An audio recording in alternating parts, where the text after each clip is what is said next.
오늘은 우리 사도신경 배우기 10번째 오늘 마지막 시간인데요. 오늘이 2022년도 수요 예배로도 오늘 마지막 시간입니다. 그렇죠? 마지막이라도 이렇게 아쉽지는 않습니다. 왜냐하면 또 다음 주도 있고 우리가 헤어지는 건 아니니까요. 네. 자, 우리 그러나 이제 사도신경의 이제 마지막 부분인데요. 한번 따라하실까요? 몸의 부활과 영생을 믿습니다. 야, 우리가 뭘 믿는가? 이제 이게 사도신경의 주제고 내용인데 우리가 이걸 믿는 거예요. 몸의 부활을 믿습니다. 야, 이게 사실 교회에서 가장 많이 사용하는 단어이기도 하고 늘 듣기도 하는데 여러분 정말로 몸이 부활할 것을 믿습니까? 이 부활과 영생은요 상징이나 비유가 아닙니다. 그러니까 왜 무슨 위대한 어떤 유명한 분이 돌아가셨는데 우리 마음속에는 영원히 살아 있습니다. 이런 식의 비유가 아닌 거예요. 어머니는 돌아가셨지만 우리 가족들 가운데는 영원히 살아계신 거예요. 이렇게 하는 표현이 아니고 몸의 부활은요 정신의 부활이 아니에요. 몸의 부활이에요. 말 그대로 만질 수 있는 거예요. 만져지는 부활이에요. 그러니까 이 부활은 그냥 문학 작품에서 살아있으니 셰익스피어는 영원히 살아있는 거야 이런 거하고는 완전히 다른 이야기예요. 실제로 죽었는데 실제로 살아나는 부활을 저와 여러분이 믿는 줄로 믿습니다. 이걸 믿는 거예요. 그러니 이게 얼마나 믿기 어려운 거예요. 참 믿기 어려운 얘기죠. 왜냐하면 현대의학은 죽을 뻔한 사람을 살려냅니다. 현대의학은. 그렇죠? 거의 죽게 생긴 사람을 살려놔요. 그런데 죽은 사람은 살릴 수 있어요, 없어요? 그럴 수는 없는 거예요. 현대의학이든 아무리 과학이 발전한다 할지라도 죽은 걸 살리지는 못해요. 글쎄 무슨 소설에나 영화에서나 나올 법한 그런 얘기지만 실제로는 있지 않아요. 존재하지 않는데 우리는 그걸 믿는단 말이죠. 존재한다고 믿는 거예요. 그리고 실제로 존재했지요. 부활이 존재했습니다. 자, 실제적인 부활의 존재는 지금까지 딱 한 번밖에 없었어요. 누구의 부활이에요? 예수님의 부활. 이게 성경이 말씀하는 우리가 앞으로 예수님의 재림 때에 우리가 경험할 부활, 그 부활은 오로지 예수님 한 명만 지금까지 딱 한 번 경험하신 거예요. 다만 이 부활을 우리에게 가르쳐 주시려고 예시하신 예시가 있는데 그 대표적인 게 바로 오늘 읽은 나사로의 부활입니다. 그러니까 나사로의 부활과 예수님의 부활은 공통점도 있고 차이점이 있어요. 공통점은 뭐냐? 진짜로 죽었는데 진짜로 살아난 거예요. 또 공통점이 뭐냐? 그 죽었던 몸으로 살아난 거예요. 그래서 만져지는 거죠. 실제로 음식도 먹을 수 있고 잠도 자는 인간으로 부활한 겁니다. 차이는 뭘까? 예수님의 부활과 나사로의 부활은 분명히 차이가 또 납니다. 어떤 차이냐? 나사로는요 죽었다가 살아났는데 나사로 그냥 죽었던 그 상태로 살아난 거예요. 그러니까 예수님의 부활은 좀 달라요. 어떻게 다르느냐? 예수님의 부활은 그 자체가 이미 신령한 존재로 달라집니다. 예수님은 완벽한 인간이셨지만 그 인간의 육체에 한계를 뛰어넘는 거룩하고 온전한 형체로 부활하시는 거예요. 그러니까 죽음의 권세를 그렇기 때문에 부활하신 예수님은 공간의 제약을 안 받으시죠.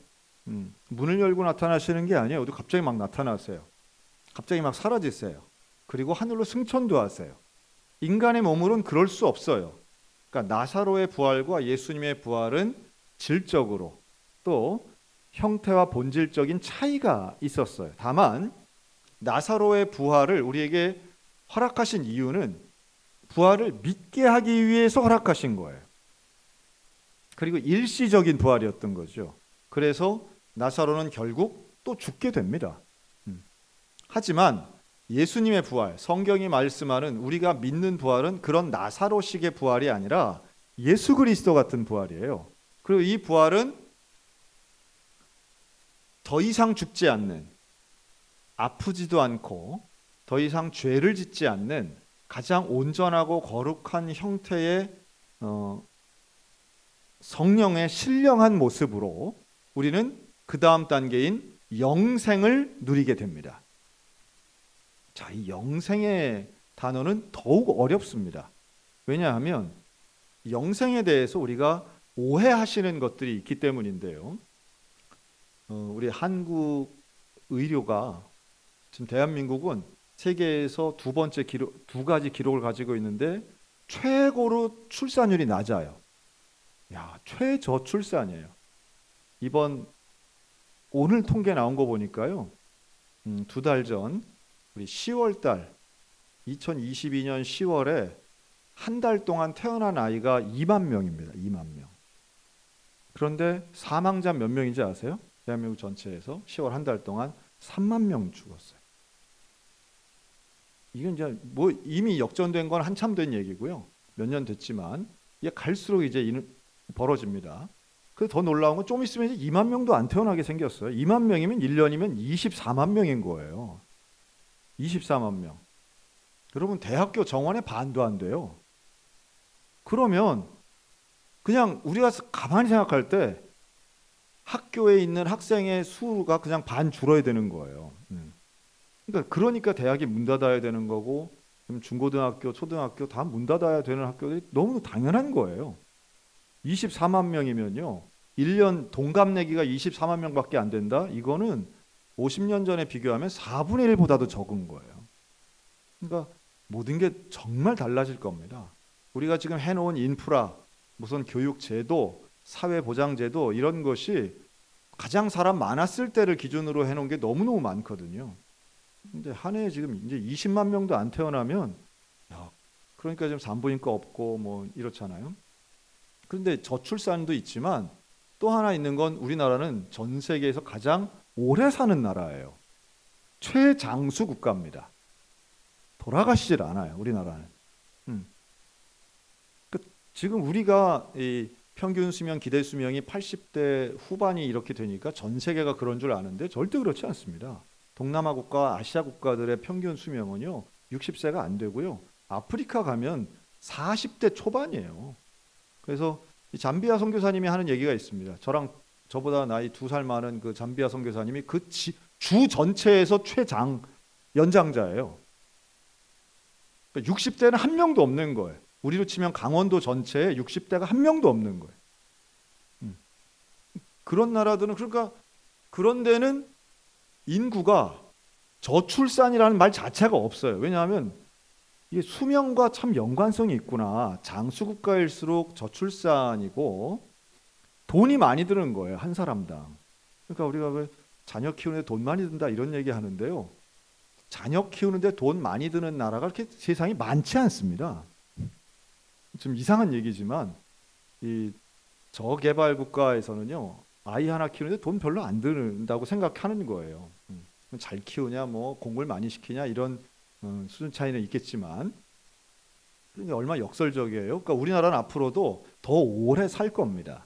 지금같이 좋은 의료 제도가 더 발전할 것이고 더 값싸게 제공될 것이기 때문에 우리는 더 오래 살 거예요. 근데 그렇게 오래 산다고 말씀드리면 뭐 100세는 물론이고 150세, 200세 시대 얘기하잖아요. 근데 그런 얘기 딱 들을 때에 우리 권사님들, 장로님들 반응이 뭔지 아세요? 와, 200세 살면 좋겠네요. 아니면 그렇게까지 뭘 살아요 예요.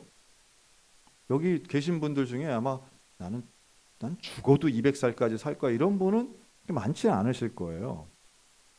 왜냐하면 우리에게는 오래 사는 장수에 대한 생각도 한정적이에요. 그 어느 정도 살아야지. 특히 타인에 대한 삶은 더 그런 것 같아요. 그러나 우리 소양교회 권사님들은 100세까지 살지어다. 100세까지 살지어다. 건강하게. 가능하면 150살까지. 네. 네. 뭐 화내시는 분 하나도 없네. 다 웃으시고. 여기에서 문제가 뭐냐 하면 우리가 오래 사는 것 자체는 그렇게 뭐 나쁘게 안 보더라도 그렇게 오래 살아서 뭐 합니까? 이런 질문들 많이 하세요. 뭘 뭐 해요? 오래 살면 좋죠. 손주의 손주도 보고, 그냥 뭐 우리 내 손자가 100살 되는 것도 보고 뭐 이렇게 하는 거죠. 음, 내 손자가 막 이가 다 빠지는 것도 보고. 근데 이 개념을 영생에다 대입을 하면 상당히 모순점을 발견하게 됩니다. 우리가 이 땅에서 오래 사는 거는 싫어요 하잖아요. 건강하다니까요. 건강하게 사는 거 어때요? 그럼 그래도 나는 뭐 어떻게 150을 살아요? 말도 안 됩니다. 이런 분이 그런데 놀랍게도 영생복락은 다 누리고 싶어야 해요. 그 이상하지 않습니까? 그러니까 우리가 정말 약속받은 영생의 형태는 어떤 것이냐라고 하는 거예요. 우리가 하나님이 약속하시고 우리가 누려야 할 영생이 과연 지금 이 땅에서 우리가 건강하게 오래오래 사는 거하고 똑같은 건가? 그렇지 않다는 거예요. 이게 중요하죠. 만약에 이 땅에서 건강하고 오래오래 사는 거하고 똑같은 형태의 영생이라면 우리는 같은 질문을 할 수 있어요. 그렇게 오래 살아서 뭐 합니까? 하는 질문을 똑같이 할 수 있다는 거예요. 제가 지난 주일날 우리 점심들도 많이 식사하시고 오후에 이제 예배 기다리느라고 많이 계셨잖아요. 우리 저 소양 카페 올라가면 방방마다 아주 신기하고 놀랍습니다. 누가 꼭 그렇게 정해주지도 않았는데 전도회 별로 방에 이렇게 모여 계세요. 아주 신기합니다. 그래서 모여가지고 얘기도 하시고 하는데 우리 80세 대신 우리 권사님들 방이었어요. 제가 이런 질문 가끔 하거든요. 만약 여러분들에게 몇 년 좀 젊어질 수 있다면, 하나님이 허락하시는 젊어질 수 있다면 여러분 몇 살로 돌아가고 싶으십니까? 딴 사람은 아니고 내 인생인데 몇 살로 돌아가면 좋겠어요? 제가 이걸 80세 우리 권사님들에게 질문했을 때 단 한 명도 예외 없이 거의 비슷하게 말씀하셨거든요. 한 10명이 예외가 없었어요. 예외가 없다는 게 중요합니다. 모두가 거의 비슷하게 얘기했는데 몇 살을 얘기했을까요? 23, 또 30대, 35, 40살. 여러분 거기 계신 권사님 모두가 60세를 얘기했어요. 나 60으로 돌아가고 싶다고. 이거 이미 결론 나 있는 겁니다. 이게 무슨 결론이 나 있냐 하면 심리학에서도 이미 결론이 나 있는 거예요. 그러니까 40인 사람에게 물어보면은 한 20대를 얘기할 수도 있겠죠. 그렇죠? 50인 사람에게 얘기하면 한 30살쯤 얘기할 수도 있을 거라고 봅니다. 그런데 인생을 쭉 살아오신 분, 한 80년 정도면 그래도 어느 정도 완숙한 단계잖아요. 돌아보니까 내 인생의 가장 황금기가 언제냐? 60이었다는 거예요. 근데 이건 우리나라뿐이 아니고요. 미국도 유럽도 다 똑같습니다. 50대 후반, 그러니까 55세에서 65세를 내 인생에 가장 돌아가고 싶은 때라고 얘기하시는 분들이 많다는 거예요.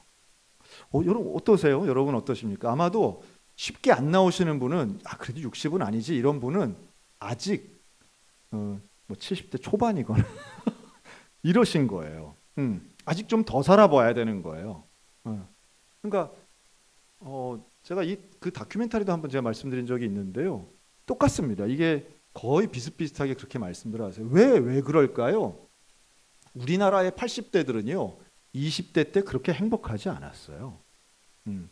뭐 다 옛날 하면 뭐 고생하고 힘들고 그리고 자녀 키우고 하는 과정들이 다 힘드셨던 거죠. 오히려 60에 나는 성장한 자녀들 그리고 뭔가 직장에서도 내 큰 역할이 있고 이제 이런 것들에 대한 또 가정에서도 그렇고 그리고 그때가 건강했던 거예요. 마지막 본인이 생각할 때 마지막 건강했던 순간인 거죠.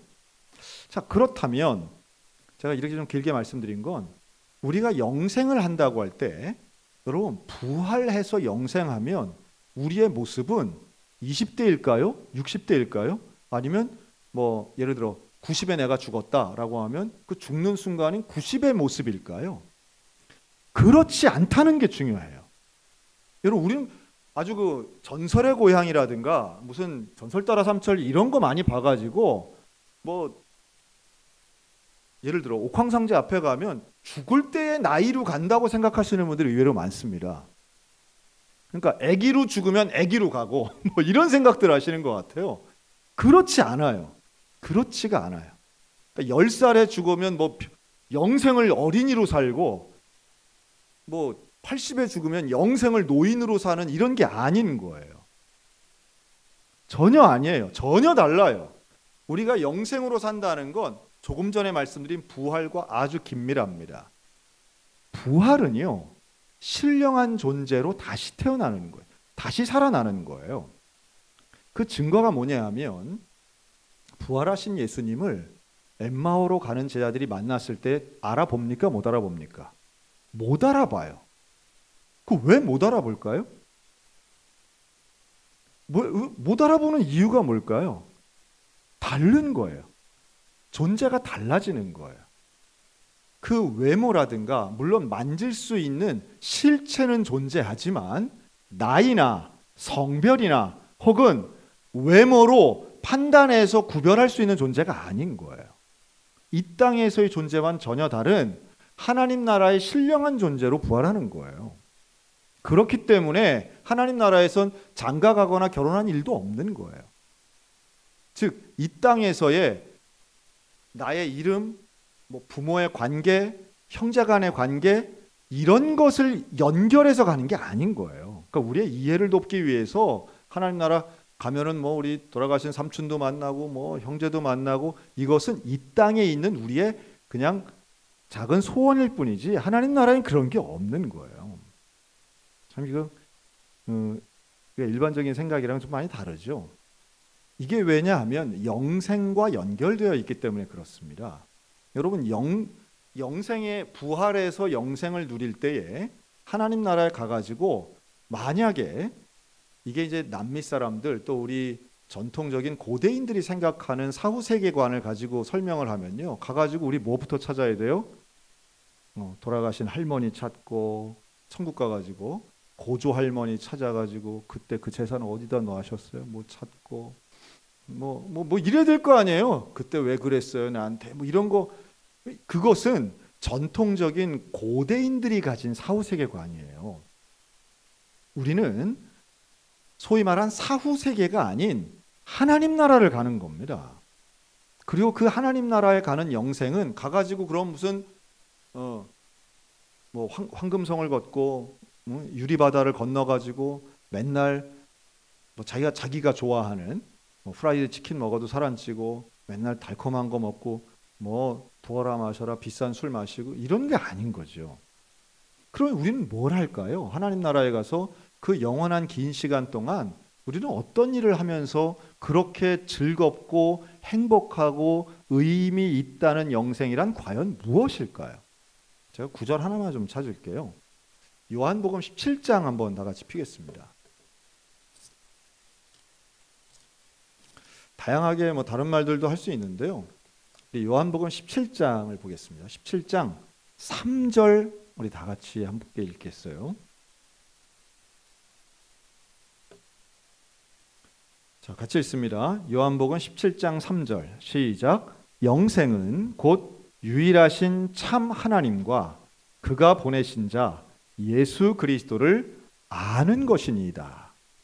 자, 여기서 말하는 이 안다라고 하는 건 야다라고 하는 건데요. 하나가 되는 거예요. 그래서 사실상 영생이라고 하는 건 아무것도 안 하고 휴양지에 있으면서 긴 시간, 물리적인 시간을 보내는 이런 류의 영생이 아닌 거죠.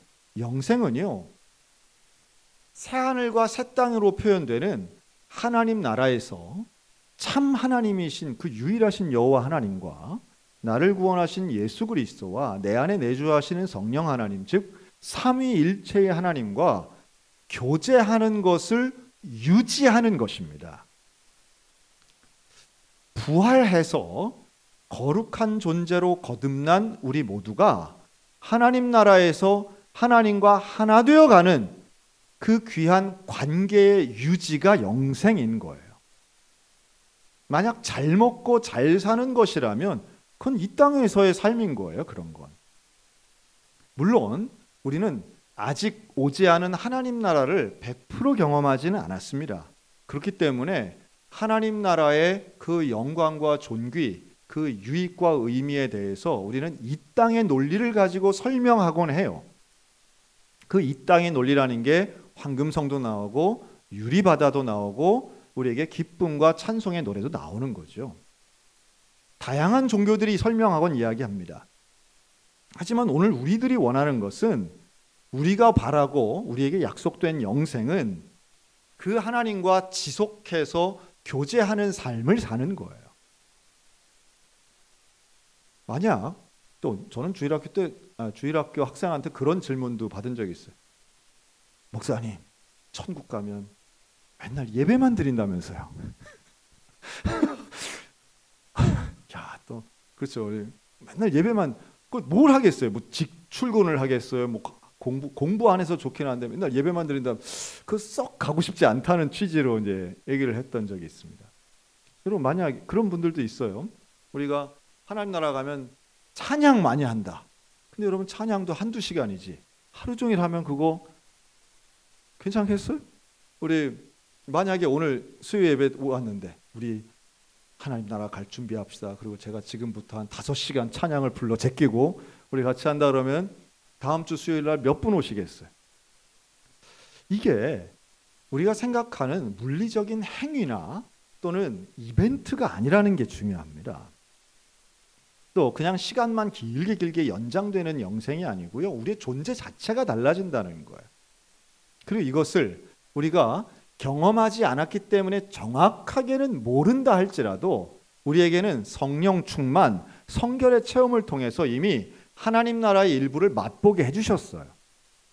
그렇기 때문에 우리는 이 세상의 안락이나 이 세상의 권력이나 세상이 주는 즐거움을 거부하면서도 우리는 하나님 나라를 사모하는 것은 바로 이 영생과 부활에 대한 믿음이 있기 때문인 줄로 믿습니다. 이 부활에 대한 믿음이 있기 때문에 이 땅에서의 아픔과 고통을 견뎌낼 수 있고요. 영생에 대한 믿음이 있기 때문에 세상의 헛된 것에 시간이나 관심 빼앗기지 않고 하나님 나라를 사모하는 거예요. 그러니까 죽었던 나사로가 다시 살아나니까 통곡의 현장이 기쁨의 잔치가 돼요. 왜 그렇습니까? 죽음의 권세를 이기는 것, 이것은 인간에게는 가장 큰 기쁨이 되는 겁니다. 그걸 예시로 보여주신 거예요. 그러니 오늘 우리들에겐 그 질적으로 비교도 안 되는 나사로의 부활조차도 통곡에서 잔치가 되는데, 우리가 예수님처럼 부활한다라고 하는 건 내 인생이, 내 존재 자체가 달라지는 거예요. 그리고 그 부활의 상태가 영원히 지속되어 하나님과 함께 교제하는 이 영생의 복락이야말로 하나님 우리에게 맡겨주시고 약속하신 놀라운 복이 아닐 수 없습니다. 우리가 누리고 또 우리가 사모하는 복은 바로 이러한 영생의 복입니다. 물리적인 시간의 연장이 아니라 하나님과 함께하는 교제의 유지라고 하는 거죠. 우리 하나님을 사모하는 마음으로 우리 영생을 믿는 우리 모두에게 소망의 시간들이 채워지시기를 주님의 이름으로 축복합니다. 그리고 내가 살아있는 것은 바로 이 부활과 영생을 믿는 믿음으로 이 놀라운 복음을 사람들에게 증거하는 사명의 시간이 되어야 될 것입니다. 2022년 이제 물리적인 시간은 끝나지만 하나님이 우리에게 약속하신 영생의 시간은 다가오고 있음을 기억하며 우리 사도신경을 꼼꼼하게 읽어보면서 내가 뭘 믿고 있는가, 또 나의 믿음은 온전한가, 내가 잘못 믿고 있는 건 아니었는가, 그리고 나의 믿음을 통해서 정말 하나님 우리에게 원하시는 바가 무엇인가, 다시 한번 사도신경을 통해 나 자신을 돌이켜보는 우리 모두가 다 되시기를 주님의 이름으로 축원합니다. 아멘. 기도하겠습니다.